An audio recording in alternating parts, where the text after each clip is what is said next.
Hello, ẹ káàárọ̀, ẹ káàsán, ẹ káalẹ́ according to the time tí mo bá dé bá yín. Ẹ káàbọ̀ sórí ètò Lédìkè Ìfẹ́olúwa show. The baby of Yoruba nation, Ìyá Aláṣọ tó gbàsíkì. Latest Ìyá Aláṣọ in Canada. Yes o, mo tún ti lọ bá yín gbédé. Báwo lẹ ṣe fẹ́ sí lágbolé fraka? Ó fraka kàkàkàkàkà ẹ wá raṣọ ọdún o.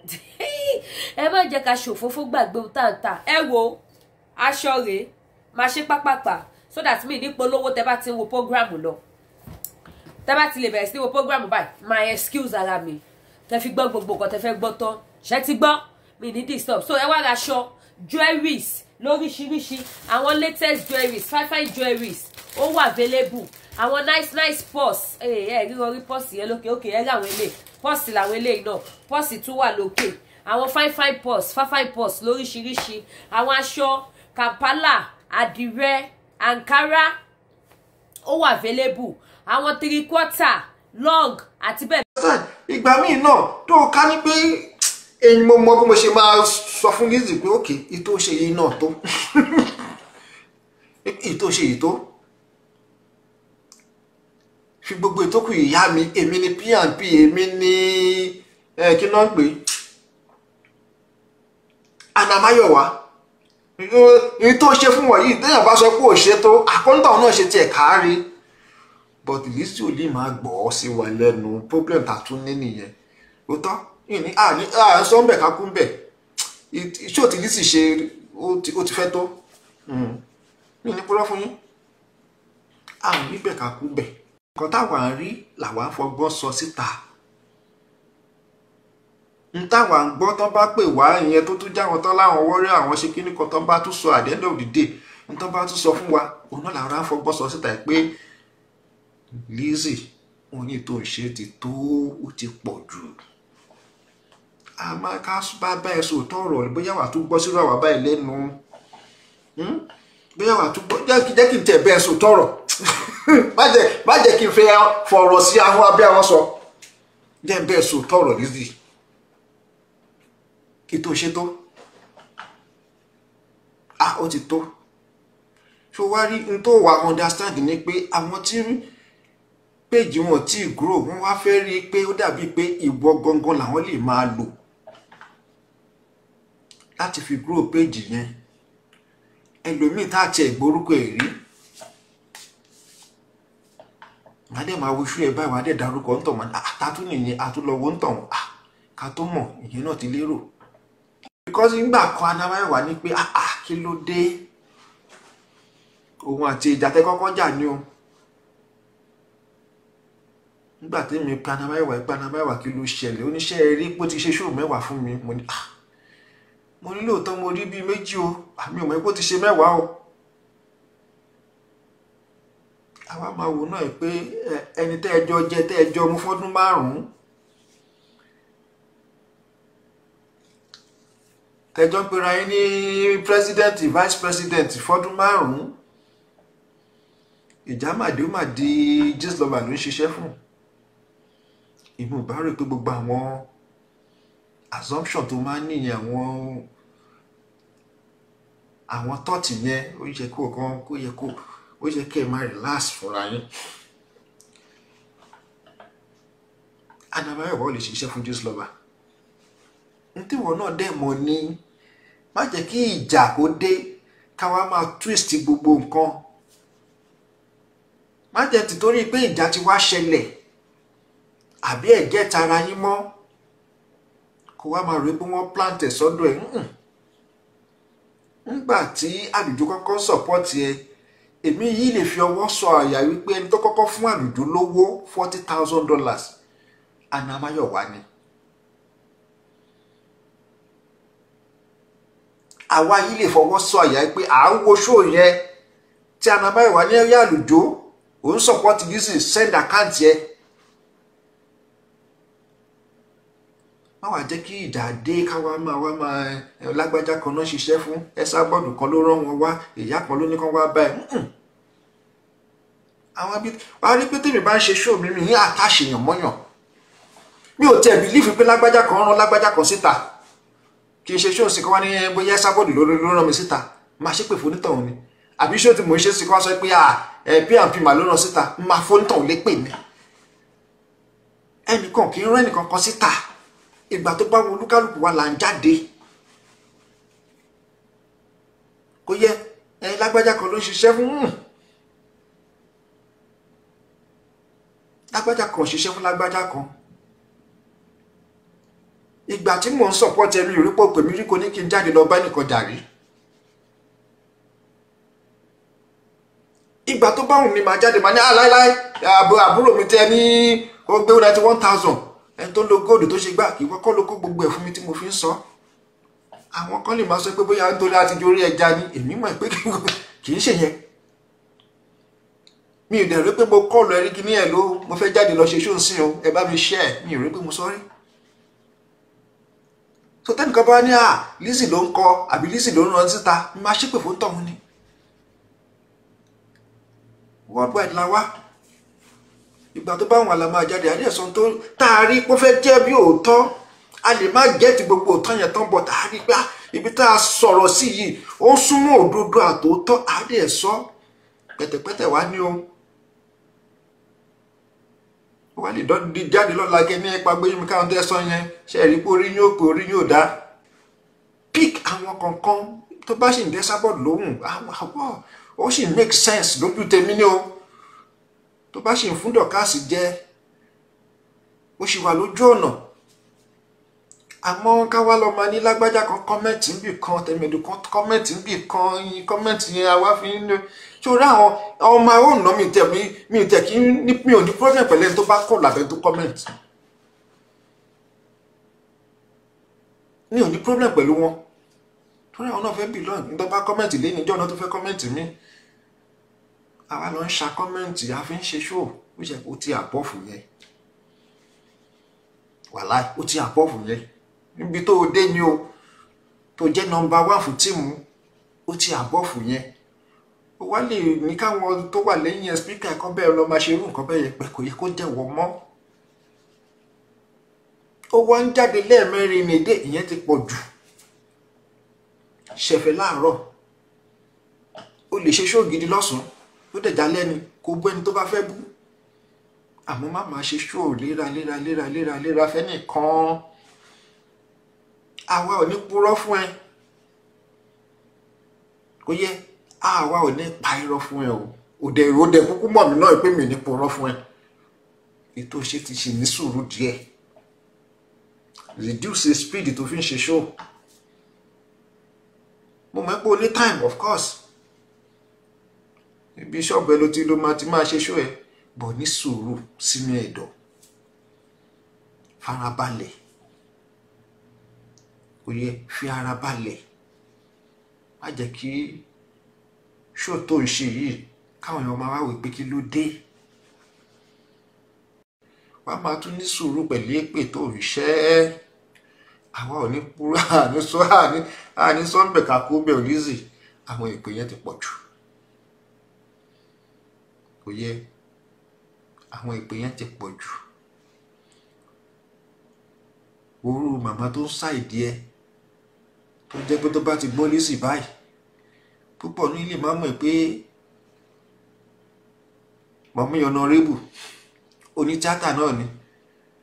ni púpọ̀ ilé máa mọ̀ àgbà ti dé náà lóòótọ́ ìyá yẹn máa láìkí ẹ o òótọ́ táwọn arúgbó báyìí sọ yìí náà làwọn ẹni ìyá yẹn náà bẹ́ẹ̀ sọ ibi tí ṣòro ká ẹ lára dé ó láwọn ìyá yẹn ó yẹ kán ti lọ yìnbọn pa wọ́n tó bá wá jẹ́ ìyá títẹ̀ náà nírú Honorable yẹn ṣé wàá sọ bẹ́ẹ̀ mo ṣe sọ fún ẹ gbà kan pé tó bá ti fẹ́ ṣe show kó máa speak àwọn words yẹn kò sí ìyá tó ti máa gbèjàyàn táwa ní jẹ́ kí n tẹ̀ bọ́mọ yìí correct ọmọ yìí kó wá gbé pọmọ tó ń correct wá sọ pé ó yẹ kán ti yìnbọn pa òun tínú ẹ̀ máa dùn mo dá òtẹ́ téèyàn kan bá tiẹ̀ ti ń sọ̀rọ̀ tó ti dàbí pé ó ń support ẹ tó bá wá dàbí pé ó advice ẹ jẹ́ kí irú nǹkan bẹ́ẹ̀ jẹ́ kó lọ irú ẹni tó kọlù tó sìn lóòótọ́ kì í ṣe warriors àmọ́ láìkí ẹ kò fi bẹ́ẹ̀ gba tàwọn tó dé tó bá bẹ́ẹ̀ jà bọ̀ tó bá wá bẹ́ẹ̀ sòótọ́ ọ̀rọ̀ kan tó pé àní sùúrù kó wá lọ ló ń bọ́ta ó wá ṣe ṣòfòrú rítàn bẹ́ẹ̀ yẹn èmi rò pé àwọn ibi tó ti gbé fẹ́ máa ṣe mistake nìyẹn tí mo rò pé ó yẹ kí wọn náà jókòó kó máa rò wípé àwọn tó bá kọ́rìn má máa ro tán bá ń sọ àwọn tó bá ń sọ̀rọ̀ bí ràwá báyìí ní kó máa fọkàn sí ẹ̀ lágbájá kan ṣe update àwọn tó bá dẹ̀ ń kọ́ọ̀tì nǹkan sórí ọ̀rọ̀ tèmi sì ibi ó dàbí ìdàpá ni ó lọ́jọ́ tó ti gbọ́ o lòun ti ní wàhálà mọ́ kí ni mo sọ fún ẹ ọjọ́ tó ti gbọ́ o lòun ti ní wàhálà mọ́ èèyàn bá àbúmi tó bá gbé wá bá mi máa wo ni mo kàn lè tọ́jú ẹ̀ kí n má sọ̀rọ̀ nígbà tí ẹ sábọ́ọ̀dù ní sex offender ni mí wọ́n gbé wá fún mi ìmọ̀kànlá yanjú ẹ̀ mi ṣe ṣó rẹpẹtẹ lórí ẹ̀ owó ni mo fi ṣe. tán bá wá táwọn ọmọ etí mi bá kọ́ọ̀tì kankan alájà kíní kan pírẹsidẹ̀ntì wọ́n ń bú yín bí. èmi mọ bó ṣe ní táìmù ó ṣe ra fírú ìmọ̀ bẹ́ẹ̀ fi ṣe ho tí wọ́n bá gbọ́ lẹ́nu rírà píàpí ẹ̀sìn tó ń sọ̀rọ̀ tó bá gbọ́ wà á dìfẹ́ǹdẹ̀ wà á tó bá fẹ́ fún lépè rírà píàpí yẹn náà tó bá sì ń da lóhùn ó sì make sense lójú tèmi. Anamáyọ̀wá of course ẹ ti jọ ń jà tẹ bá ń bára yín jà sí ó sì make sense lójú mi àmọ́ ẹ fi pé yẹn mọ níwọ̀n díẹ̀ ó mọ̀ pé mo láì kí wọ́n máa ṣe pé kó máa ṣe ṣó kó máa sọ pé tọmọtọmọ ṣé understand ó jẹ́ kó máa fi yẹn fi wé pé ẹ̀gbọ́n mi ò dẹ̀ láìkì kí n máa sọ̀rọ̀ kí n máa sọ tọmọtọmọ sí o sórí àwọn ṣó tó bá ṣe yẹn tá ń pé tọmọtọmọ yẹn lóòótọ́ ọmọ èèyàn kan nìwọ náà lóòótọ́ àmọ́ náà bó ṣe jẹ́ ọmọ èèyàn náà ló ti jẹ́ ìyá ṣé you understand ó ti jẹ́ ìyá ẹnìkan bá bọ́ ọmọ ẹ of course gbọ́dọ̀ bọ́ ọmọ ẹ padà èmi ò bá ní pé fracas sí yìí kì í ṣe fracas gbé bó o bá ọ pa bó o bá ọ bù lẹ́sẹ̀ mọ́ fracas sí yìí kò sẹ́ni kankan tó gbàdúrà kẹ́ni kankan ṣe orí burúkú mọ́ bíi ti tẹ́lẹ̀ gbà tó kọ́kọ́ bẹ̀rẹ̀ ó ṣe rí pé púpọ̀ wọ́n sì wọ́n ń gba advert lójú méjìjì ó ṣe rí pé ilé ìyá gba advert tọ̀hún á gba advert lọ́tún lósì ló ṣe rí pé wọ́n ń tẹ̀síwájú ìpè ò kí ń ṣe nǹkan tó da téèyàn bá ń ṣe ṣó ìpè kì í ṣe nǹkan tó da téèyàn bá ń ṣe ṣó yá tó bá ń sọ àdàbí ìsókè àdàbí tó bá jẹ́ pé mo wá fún yín má fi tọmọ ọlọ́mọ sí mọ́ a máa bẹ sọ́nà àní ààrẹ fọ́ọ̀sì ẹ kò gbá o you understand àgbàlagbà ní ìyá ni ẹ o dẹ̀ lọ́kọ you understand a lè fọ́ọ̀sì ẹ kò gbá àwa kàn lè sọ fún ẹ pé báyìí ló ṣe yẹ kó o ṣe gẹ́gẹ́ bí ẹ̀gbọ́n tó ní àwa jẹ́ ní ìdẹ̀rẹ́ pé máa bá àdìjú kiri àbúrò mi tó ń ṣe mistake má lè sọ síta pé n tó ń ṣe yìí o jẹ́ ká tún ṣe báyìí jẹ́ ká ṣe báyìí ìjà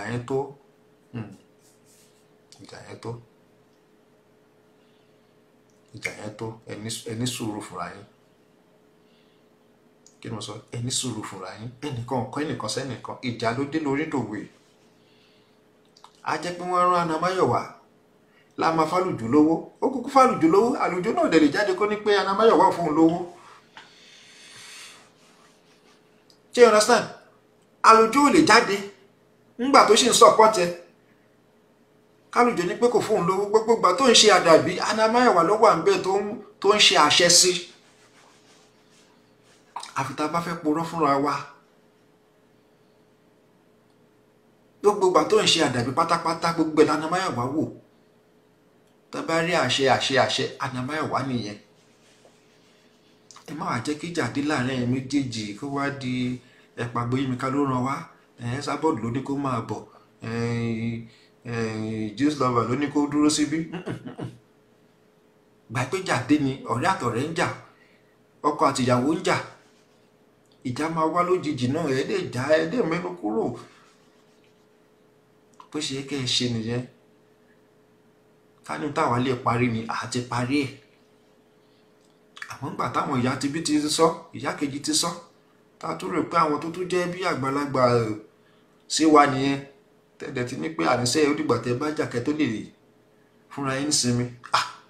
àwọn irú àwọn báyìí la ṣe ráwọ̀ jẹ́jẹ́ pé ókè ẹja o àwọn nígbà tẹ bá wá jà débì kan náà àádó yẹ ká bọ́ síbẹ̀ ká sọ pé ó ti tó tọmọdé méjì bá ń jà wọ́n bá bẹ̀rẹ̀ sí ní gbára wọn lẹ́sẹ̀ àwọn àgbàlagbà tó wà ń bẹ̀ á bọ́ síbẹ̀ wọ́n á ní tó tọ́ bàbá náà ó ga ọ hello ẹ pàgọ́ àní bàbá ń dá sí ni ẹ má sọ̀rọ̀ lọ ẹ má sọ̀rọ̀ kò sí problem. náà mi dùn lọ ó dẹ̀ tún sọ̀rọ̀ lọ́mọ tó ń wo ibi tó ti sọ̀rọ̀ lọ yìí ǹjẹ́ pọ̀ sí yẹn mo ní inú mi dùn gan pẹ̀lú òdodo ọ̀rọ̀ tó jáde lẹ́nu ẹ lálẹ́ ẹ ṣeun gan ni. torí ó dáa kí ọmọ ìyá méjì kan wọnú yàrá kan kóró ojú jáde tán bá kóró ojú jáde gbogbo ẹni tó bá rí wọn nígbà kan bá jáde wọn á mọ̀ pé òdodo ọ̀rọ̀ náà bára wọn sọ èmi tó ń wo mo ètí kí n máa tàn yàn ṣebí nígbà tí Lizzy bẹ̀rẹ̀ ìjà ẹ̀ ṣé bá jọ bẹ̀rẹ̀ ni àjọ bẹ̀rẹ̀ sí tákù wọn ni gbogbo ayé ló mọ̀ tí mo ti ẹ̀gbá kan rí gan kí dẹ̀ ló fà á tí mo dẹ̀ fi gba ọ̀rọ̀ ẹ̀ kan rí ojú ọmọ ẹ̀ tí wọ́n ń gbé ṣépè yẹn lọ ní bá wo ti Lizzy mo lè wo pé Lizzy lè dájà ara ẹ̀ gbé ó ti géńdé ni bọ̀tọ́mọ ìkókó tí wọ́n ń sọ̀rọ̀ ìpè fún most especially ìgbà tí Sọjí tó gbé ọmọ yẹn ṣépè ojú mi ò bá mọ́ mi ò lè sùn mọ́jú jọ ẹ̀ mo bẹ̀rẹ̀ sí jáde fún Sọjí ni mo bẹ̀rẹ̀ sí kòbó ló ń sọ lórí platform bóun mọ nǹkan tó ń ṣe fún Ṣègbè èpè yẹn ló kà wá lára tí gbogbo wa àti Ìyá Kẹ́sẹ́tì àti gbogbo wa mi wá lè sọ bóyá Ìyá Kẹ́sẹ́tì ti wá ń tì í nísìn ikú máa ṣépè ò bọ̀ tí Ìyá Kẹ́sẹ́tì náà against èpè ńgbà yẹn tá a dẹ̀ bá sọ a dẹ̀ jàjà yẹn Ọlọ́run dẹ̀ fún wa ó dẹ̀ fún wa jà tí gbogbo ẹ̀ wálẹ̀ ńgbà yẹn tó jẹ́ pé everybody mú mi lọ́ta ni èpè náà ń gbé mi iṣẹ́ káàkiri but mo mọ̀ pé àkíyè mo tẹ̀ ń ṣe títorí ẹnìkan ni wàá wo èpè tí Lizzy sọ pé wọ́n ń ṣẹ́ fún ọmọ òun tó ló ń dùn òun pé kí lọmọ òun ṣe fún wọn wọ́n gbọ́ ọmọ òun ṣépè èpè yẹn ni Anamáyọ̀wá wá ní pé kó mọ̀ fi ṣe weapon tó ti wá mọ́ Lizzy lára tí Lizzy náà wá ń lò as weapon báyìí tó wá di pé wọ́n bá ní màdàmú ẹ ṣe sùúrù wàá gbé ṣépè ní ìwọ tó yẹ pé rómù dẹ̀ táwọn èèyàn ń wò ìwọ àwòkọ́ṣe táwọn èèyàn ń wò wọ́n fẹ́ kọ́gbọ́n gidi lára ẹ̀ because èmi ò mọ nǹkan tí wọ́n ń preach mọ́ báyìí mo ti wà confused ṣó tí Lizzy ṣe ìrànlẹ́ báyìí ó ń gbé gbogbo àwọn tó lọ ń wo tán ń gbọ́ Esabod ó ń gbé gbogbo wọn ṣépè láì mọ̀ pé tó ń gbé wọn ṣẹ́ yẹn òun tó ń gbéra òun ṣépè gan torí wọ́n gan play Esabod tó ń gbọ́ òun fúnra rẹ̀ gan gbọ́ Esabod ó dẹ̀ ń gbé gbogbo àwọn tó ń listening sí Esabod ó ń gbé wọn ṣépè níwà ìwọ fúnra ẹ̀ gan ó dẹ̀ ń play ẹ̀ tí wọ́n gan listening sí tó ti rí ó ní mo ṣe sọ fún wípé ìkà máa ń fi ìkà ṣe ra ẹ̀ tí kò ní mọ̀ débi àjàjà títí náà ni òdodo ọ̀rọ̀ náà mo bá Lizzy sọ pé Lizzy o nígbà tá a ní pé ká má dà mọ́ kó ló máa dà lọ ṣé o lè mú tèpè kúrò orí tèpè yẹn ló máa jẹ́ kó da láṣejù lójú àwọn èèyàn orí pò tẹ̀ tí ní fíwà gan rẹpẹtẹ báyìí má ṣe pè mọ́ níwájú Ọlọ́run àtẹ̀yàn ó jẹ́wọ́ fún mi jọ yẹn ó lóun ò lè mépè kúrò ó lóun ò lè mépè kúrò mo ní kí ló dé mépè kúrò ń bẹ̀ o lè ṣe lẹ́kítọ̀ o lè sọ̀rọ̀ o lè búyàn láì tiẹ̀ ní fèpè sí mépè kúrò Lizzy yarí ni òun ò lè mépè kúrò òun ò lè ṣe o ìgbà kan àwo kan mo dẹ̀ filẹ̀ mo dẹ̀ lókè ibi tí Olúwa rìn mí lọ́wọ́ dé ni mo dé a máa wù ẹ́ àwa náà di silent watcher tó bá yẹ ká defend ẹ ní comment a máa defend ẹ kó tó wá di pé gbogbo ẹ wá di iṣu atara yẹn ti Ìdúmọ̀tà gbogbo ẹ tún wá ṣẹlẹ̀ wá wò lẹ́nu ọjọ́ mẹ́ta tí Lizzy wá ṣe show ó wá yà mí lẹ́nu gan ibi tí mo ti mọ̀ pé Lizzy ti dìkà nìyẹn torí mo sọ fún un wípé má jẹ́ kí àwọn ọ̀kà yìí àwọn awáyé wá pòfo àbí tó ń pè wọ́n yìí àwọn ọ̀kà yìí má jẹ́ kán sọ ẹ́ dìkà torí tó bá ní pé kó mọ ṣèkà tán ṣe sí ẹ̀yìn kó mọ ṣe sí wọn padà you as a celebrity ìka títí ẹ làwọn èèyàn máa mú lọ́wọ́ tí ẹ náà máa wò má jẹ́ kán sọ ẹ́ dìkà torí gbogbo nǹkan tó ní wọ́n ṣe sí ẹ yìí ìwọ náà ti ní àwọn èèyàn tó ń bá ẹ ṣe fún wọn padà ìwọ gan ṣe sí wọn padà definitely ìka máa di méjì ní àní dákà mọ́ má jẹ́ kí ayé sọ ẹ́ lẹ́nu má jẹ́ kán sọ ẹ́ dìkà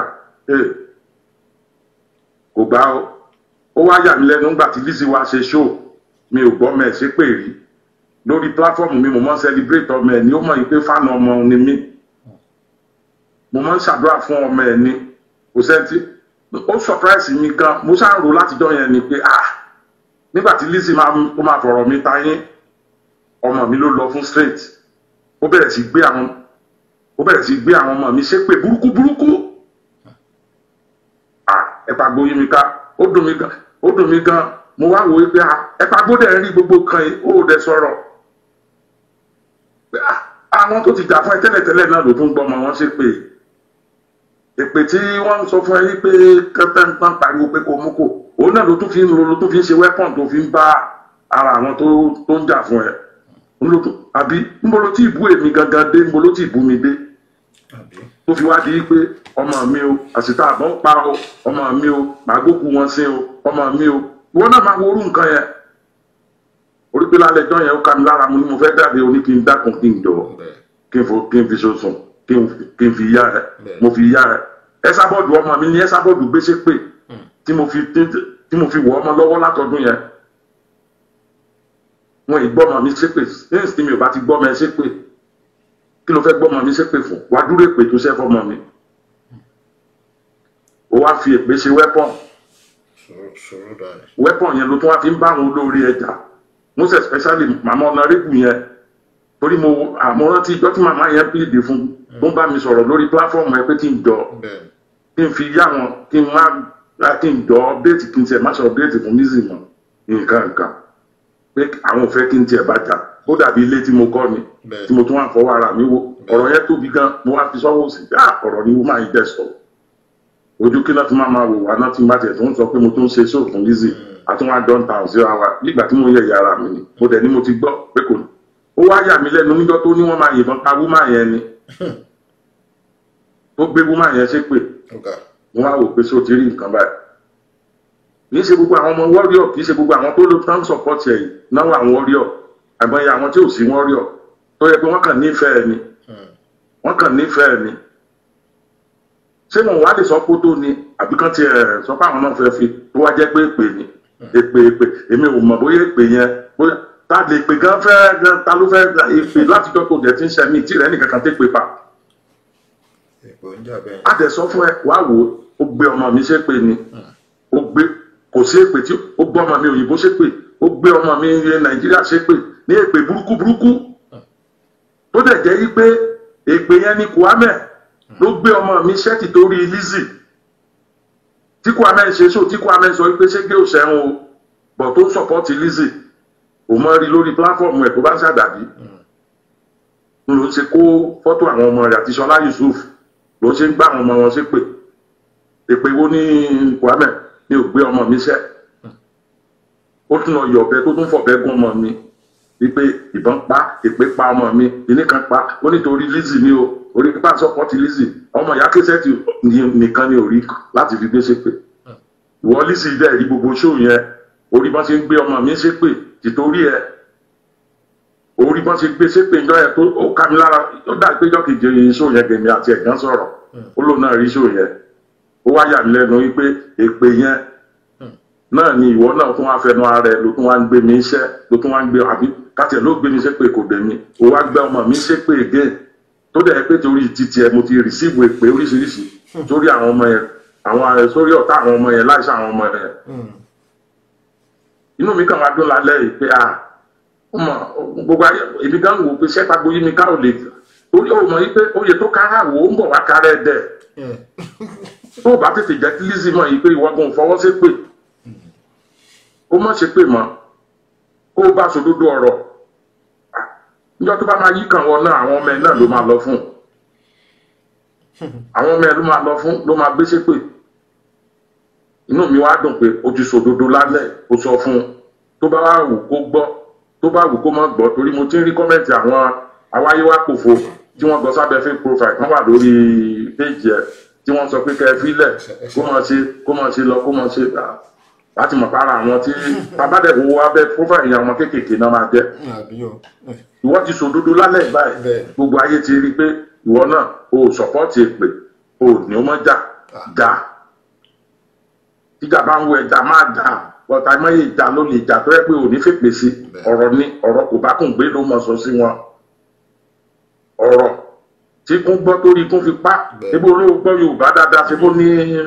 eléré orí ìtàgé lòun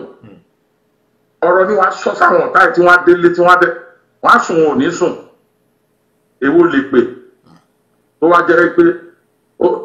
àwọn tó ń bẹ ẹja gan àwọn tí ò bá gbé wọn sáré ò ní gbé wọn ṣépè mọ́ ọmọ wọn ló máa lọ fún wọn máa kú tọmọtọmọ ni wọ́n máa ṣe kí wá ní ìyàtọ̀ láàrin nǹkan tí Lizzy ń ṣe yẹn àti nǹkan táwọn ọmọ Fracas ń ṣe ṣé wọn ti ṣé kìí ṣe dìsẹ́ntì náà ni wọn bó láti wá fẹ́ léèyàn rè láàrin wọn báyìí torí ìkà táwọn ọmọ Fracas ń ṣe òní Lizzy náà ṣe yẹn mi wàá mọ̀ bóyá wọn enjoy yẹn ni o bóyá ó fi wọn tajà tó tọ́ bó ṣe wí ni o nǹkan ni kò yé mi torí nǹkan tó fẹ́ gbà ń bẹ̀ kò yé mi báyìí ó dẹ̀ máa yí pé Àbíkẹ́ Jagaban tí wọ́n jọjọ wà tán jọjọ jẹ́ pàdé wọn mọ̀ pé Àbíkẹ́ gan ò láìkì ìjà mọ́ Àbíkẹ́ gan ò lè sọpọ́ọ̀tì ẹ̀ pé kó máa ṣe pé. Àbíkẹ́ ti ìjà kẹ Àbíkẹ́ máa ti mú fún ọ̀pọ̀ Fracas ń tòun ọmọ ọlọ́mọ. Àbíkẹ́ tí ó ti rí fèrèfé ó ti rí àwọn ilé experience ṣé irú Àbíkẹ́ yẹn gan ṣé tó bá sọ fún Lizzy pé kí Lizzy fẹ́ pè é lẹ̀ sójú ẹnu Àbíkẹ́ lọ ni ojú lọ́nà because Àbíkẹ́ mọ gbogbo implication yẹn ó mọ̀ yìí pé ẹ̀ẹ̀kan lọ́dẹ apẹ̀rin ló máa ní ìmọ̀ tó bá ti di dọ́kejì ó máa dolóògùn ni mo dẹ̀ mọ̀ páwọn Àbíkẹ́ yẹn náà ti sọ fún un but Lizzy jẹ́ nìkan tó yẹ pé kò lè gbọ́ torí mo believe wẹ́ni tí mo bá pè sí bàbá tí mo bá sọ ọ̀rọ̀ fún tí mo bá sọ̀rọ̀ tó bá fi lè kọ̀ sí mi lẹ́nu mi ò believe pé àwọn míì wà èèyàn míì wà tó tún lè bá èèyàn bẹ́ẹ̀ sọ̀rọ̀ tó lè gbọ́ mọ́ tó irú ọ̀rọ̀ tó sọ fún lálẹ́ ìbáyìí ní tẹ́lẹ̀ pé tó ní ó mú kó yẹn àti ìmọ̀ bó ṣe máa rí lára ẹ̀ bóyá ó máa gbà bí ò ní gbà bóyá àwọn náà tún gba nọ́mbà but ó dá kí wà tí Lizzy ní problem torí pé ó bá so dúdú. èmi àti ọ̀tẹ̀lẹ̀ ní problem. ju pé kó wá máa fọwọ́ rá lórí aburú tá a ní wọ́n ṣe sí tó ń ṣe sí wọn padà títí ẹ̀ tí wọ́n á le ju tí wọ́n lọ yẹn kó wá máa fọwọ́ rá lórí pé kó máa ṣe lọ kó máa ṣe lọ tó bá yá ìwọ gan ó máa wọn ìwọ náà láwọn family member ó láwọn ọ̀rẹ́ rẹpẹtẹ náà tán wò wọ́n náà èèyàn wá da lábùkù lọ́wọ́ gbogbo wọn pé kí ló dé tẹ̀ sọ fọmọ ẹ̀ because ọmọ Kwame yẹn sọ pé kí ló dé táwa ò lè sọ fún Lizzy pé kó mọ́ ṣàdàbí kó mọ́ nígbà tó ń káwọn ọmọ wọn pé wáì tí àwa ò lè sọ fún ṣé inú mi wá dùn pé gbogbo wọn náà ó ti hàn sí gbogbo wọn ń sìn pé ẹ̀yin tẹ́ lọ kó fọ́tò àwọn ọmọ tí wọ́n tán lọ kó fọ́tò àwọn ọmọ wa tán gbà wọn á mọ̀ wípé ìkà làwọn ṣe fún wa àwọn náà ti rí i pé Lizzy kò sẹ́ni tó lè control rẹ̀ bí ọkùnrin ló ṣe ó ń hùwà bí ọkùnrin ó ń ronú bí ọkùnrin mi ò mọ nǹkan tí gẹ̀yẹ́ gbé mi tó wá jẹ́ pé kò wá sí onítìjú kankan kò sí nǹkan tó bá fẹ́ ṣe lọ́kàn ẹ̀rọ rẹ̀ ló máa ṣe kò dẹ̀ lè mépè kúrò bó ṣe sọ fún mi yẹn ó sọ tẹ̀mẹ́ta lálẹ́ ẹjọ́ yẹn fún mi ó ní ọ̀hún kú à lè mépè kúrò ńgbọ́n sá máa wá rí Lizzy blame ni sá máa rí Lizzy blame ṣé Lizzy la máa blame ni àbí Anamáyọ̀wá ẹlẹ́nu bí ẹnu asín yẹn ìṣe Anamáyọ̀wá ló kọ pé kó máa fi lò ìbá Anamáyọ̀wá ló fún wẹ́pọ̀n yẹn Lizzy tẹ́mi mọ̀ tẹ́lẹ̀tẹ́lẹ̀ kì í ṣépè orí báyẹn tẹ́lẹ̀tẹ́lẹ̀ nígbà tẹ́mi mọ̀ tá a bẹ̀rẹ̀ ìjà yẹn ó kọ́ ṣe wá dọ̀gá ni ó wá di ẹrù ìgbìnà máa wà Anamáyọ̀wá lọ́wọ́ Anamáyọ̀wá ìdẹ̀ ni òun ló kọ́ Lizzy lépè Anamáyọ̀wá gan ojútùú ẹ̀ mọ́ Anamáyọ̀wá ni olùkọ́ lépè a ní negativity ní lóòótọ́ ó kọ́ Lizzy lépè gan Lizzy náà wá rí pé ó dàbí pépè yẹn ló ra àwọn ipò yìí tó máa ń gbé wọn ṣépè wọn á máa bẹ̀rù òun wọn máa ṣe Anamáyọ̀wá ni ó lè tọ́ Lizzy nìkan ni pẹ̀lú aburú àmọ́ nǹkan tí Lizzy àmọ́ nǹkan tí Anamáyọ̀wá rẹ̀ náà fi látọ̀dún tí mo ti mọ òun náà 2017 èpè ní tí máa fẹ́ wo sóò elépè orí mo mọ inú sóò tí máa lọ wo mo ti mọ̀ pé tí máa lọ wo sóò Anamáyọ̀wá ó máa rí èèyàn tó máa gbé ṣépè ó dẹ̀ ti rí pé kíní yẹn gan ti ń kúrò lára Anamáyọ̀wá gan díẹ̀díẹ̀ ó tẹ̀ ti kúrò ní kò dàbí mọ́ ó ti wá pọ̀ ó ti pọ̀ sára Lizzy sáwọn alájúlẹ̀ àwọn àjẹ́ kí Lizzy ó fi èpè kó fi bá yá ara rẹ̀ jẹ́ ni làwa ṣe ń sọ fún un because ọ̀tọ̀ ní nǹkan táwọn èèyàn máa sọ lójú ẹ̀ ọ̀tọ̀ ní tó máa sọ lẹ́yìn ẹ̀ wà á máa ní fáànù náà ni wọ́n fáànù náà ni wọ́n fáànù náà ni wọ́n ọ̀tọ̀ọ̀tọ̀ ní nǹkan tó ń sọ lẹ́yìn òótọ́ ọ̀rọ̀ ni mo bá Lizzy sọ ni mo ló gbá àwọn ọmọ mi ṣépè o kémi náà wá jáde níjọ́ kejì kí n gbé fọ́tò ọmọ rẹ̀ kémi náà wá bẹ̀rẹ̀ sí rọ ojú èpè. Ẹ káàbọ̀ padà sórí ètò Lady K Ifeoluwa show, the baby of Yoruba nation. Ẹ rí pé ó bad death. Ó mad gan. Ó mad gan. Ó ma. Ó bí. Ẹ rí pé ó lágbára báyìí. Ṣé tún ti kẹ́kọ̀ọ́? Ṣé tún ti kọ́ ẹ̀kọ́ o lágbolé fíraka. Happy new month. Akúpalẹ̀mọ́ ọdún. Ẹ jẹ́ fashion wọ̀nyí. Ẹ jẹ́ show yín ní ọjà. Èwo ni ká tú eléyìí tó dẹ̀ jábọ̀ iná dẹ̀ ni màá tú. Bó ṣe jábọ̀ yẹn náà ni màá ṣe tú fún yín. Ó fẹ́ kí n polówó òun ní ojú nǹkan. Ó tètè wo ẹni tó máa wò wọ́n. Ẹ wò ó. Ṣẹ́tírí. Ẹ wò ó. Ohun rèé. Kampala. Adìrẹ. Ohun lẹ wò yìí. Adìrẹ ni o. Ẹ wá wo design tó pa wájú ẹ̀ kù. Ẹ wo design wájú adìrẹ yẹn. Jésù o. Eléyìí wà lẹ́ni ò sí nǹkan máa wọ̀ ìwọ́n níbi ìwọṣọ. Kò jọ láíláí. Alára mi ò gbọ́dọ̀ gbáraga tí bá kó sélè. Ẹ wá raṣọ tó dunni ló ń pọ̀ lọ́rọ̀ ẹni. Ṣẹ́tírí. Ẹ má làágùn jìnnà.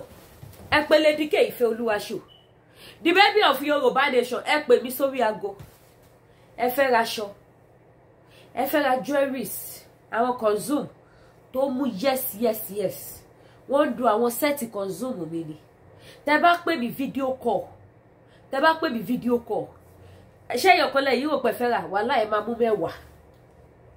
Ẹ máa mú kí mélòó ni mo pè? Ẹ máa mú mẹ́wàá. Ibi tẹ́sí kan pẹ́ fẹ́ mọ ẹyọ̀kan. Mẹ́wàá lẹ máa ṣà. Ọlọ́run mi ò kàn gbá lọ kábọ̀ ni mi ò gbá bá mi tọ́jú ẹ̀ pamọ́ máa wá gbà létà. Mo jẹ́ kó yé yín wípé ó wà lẹ́ ó pọ̀ yẹ́yẹ́ ó gara gan. Ẹ pè mí lórí WhatsApp number tẹ́ wo any country máa deliver. Any country a máa send ẹ̀ síbẹ̀. Any ìlú tẹ́ bá ti wà máa bá yín send ẹ̀. Ẹ pè mí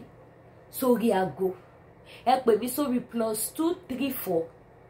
91 53 60 33 47. That is my WhatsApp number. Ẹ pè mí. Mo láwọn long. Eléyìí tí mo fi wọ̀nyí long ni long gown ready to wear. Ẹ má wá tailor kiri, ẹ má dára yín láàmú. Ẹ má ti torí tailor kẹ́ má lọ sí party. Ẹ má ti torí tailor kẹ́ má lọ native. Ẹ wò ẹ gbé àṣà wa ga. Ẹ jẹ́ kó mọ̀ pé yes we are from Africa. Òyìnbó gan ti ń lo àwọn aṣọ wa ń sìn. Òyìnbó wọ́n ti ń lo àwọn aṣọ wa. So ẹ má dọ́là ara yín, ẹ má gọra yín. Ẹ pè mí sórí aago ẹ rajà. Mo wà available fún yín ní sẹpẹ́. Lákọ ni mo wà bíbọ. Èmi ọmọ yín. Lákọ ni mo wà bíbọ èmi ọmọ yín. Ẹ mo ṣe kọrin yẹn. Tọwọ́tọwọ́ mo fi kọ́. Ẹ jẹ́ ìjọlá Jésù nu ayé yín. Ẹ patronize mi. Ẹ bá mi rajà ojú òní tì yín. Ẹ ní mo bójú ọmọ. Ẹ ní sunkún láyé yín. Ẹ ní tẹ́nítìkà. Bákan náà mo láwọn 3/4. Ẹ̀yin tẹ́ bá like kẹ́ lo ṣọ pẹ̀lú ṣòkòtò. Ẹ gbá mi láago. Ẹ̀yin tẹ́ bá wá like kẹ́ lo ewé tí mo wọ̀ yìí sí. Jeans ni mo lò sísàlẹ̀. Jean ló wà sísàlẹ̀. So ẹ̀yin tẹ́ bá like kẹ́ wọ so àwọn something like this pẹ̀lú leggings. Ẹ pè mí ó wà available. Báwo lẹ ṣe fẹ́ sí? Ṣé lẹ́lẹ́yọ ni? Àbí lólódìdí? Mo ní wọn. Ṣẹlẹ̀ ẹ̀yin tẹ́ bá ra 10 pieces. Àwọn designer lóríṣiríṣi, color lóríṣiríṣi, long, short. Tẹ́ bá ra tó bá pé 10 ọ̀fẹ́ ni máa bá yín ship ẹ̀. Mi ní gbowó shipping. Tẹ́ bá ra 10 mẹ́wàá ọ̀fẹ́ ni máa ship ẹ̀ fún yín. So kẹ́lẹ̀ mọ́ bẹ́ ṣe máa select ẹ lè ra oríṣi aṣọ mẹ́wàá lọ́wọ́ mi. Ẹ kàn ra máa pààrọ̀ ẹ̀ síra wọn nínú ilé mi. Ẹ máa wò pé mi ò sọ sọ́rọ̀ fúráka kí ló kàn mí kan fúráka lẹ́yìn ká kẹ́kọ̀ọ́. Ẹ̀kọ́ tí mo kọ́ ẹ̀yin náà kẹ́kọ̀ọ́ bẹ̀ ìsọsọ́rọ̀ fúráká mi ò dá sí epo ni mo rù kó ní yangi wọn bàbá tèmi jẹ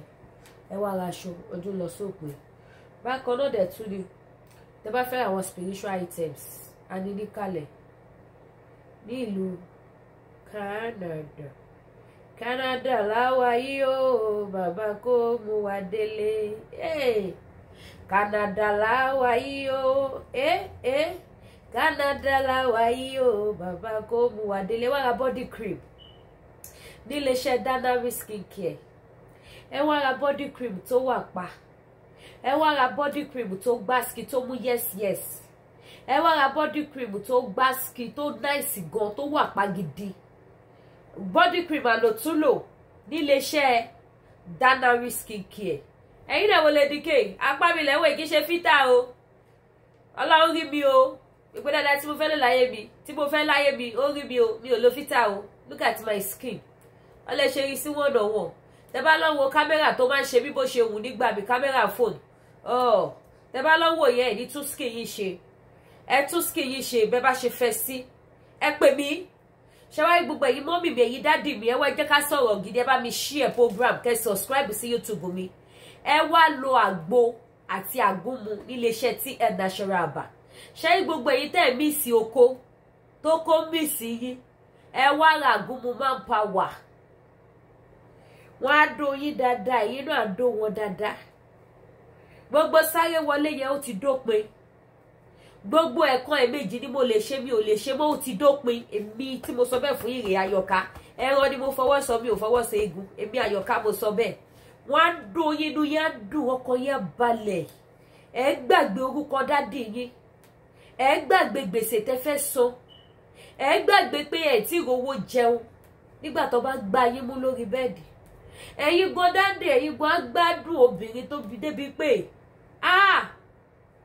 ẹ ní kọye tó wà lákàntì yìí kẹ wìdú ẹ fún wọn nígbà tẹ́ bá ṣe kíni tẹ́ bá dóbò tẹ́yìn yín bá nà tí gbogbo ara yín nà tẹ́ gbádùn ara yín tẹ́ wọra yín báyìí pé ṣé mi ni mo ṣe báyìí dọ́mọ ẹ wá ra àgúnmu níléeṣẹ́ TN Natural Herbal bákan náà ni wọ́n dẹ̀ ní àwọn àgbo jẹ̀díjẹ̀dí ṣùgbọ́n mo bẹ̀ yín tẹ́ bá ti pè wọ́n tẹ́ bá ti rà á bọ́ bá ṣe ní kẹ́ lò ó ní kẹ́ ṣe lò ó ẹ follow instruction ṣe ti gbọ́ ẹ follow instruction wọ́n jábọ́ lébi lórí o káníyẹn náà jábọ́ ni máa dán straight ni máa fi wọ̀nyí ẹ follow instruction bọ́ bá ṣe ní kẹ́ lò wọ́n ní kẹ́ ṣe lò ó so bó ṣe rí nìyẹn ojú òní tí wàá mi ní wáyé tì ẹ ṣeun bọ̀ ṣẹ́yìn náà ló ń jábọ́ sí kò sí wàhálà so ẹ pè mí ẹ wá rajà ojú òní tì yín o Yorùbá nation no going back no retreat no surrender Yorùbá nation no going back no retreat no surrender ni ta ló sọ pé kò pọ̀pọ̀pọ̀ OPP ó pọ̀ pa OPP ó pọ̀ gan ta ló sọ pé kò pọ̀pọ̀pọ̀ OPP ó pọ̀ pa ẹ wò bóyá torí wọ́n bá mi rajà lẹ́nìí nínú mi kàn ń dùn ní kùrà ayọ̀ gbogbo wọn ní ìbànújẹ́ ẹ̀yin fúráká ẹ máa búra yín níṣò Yorùbá nation làwọn gbé dání Yorùbá nation tiwantiwa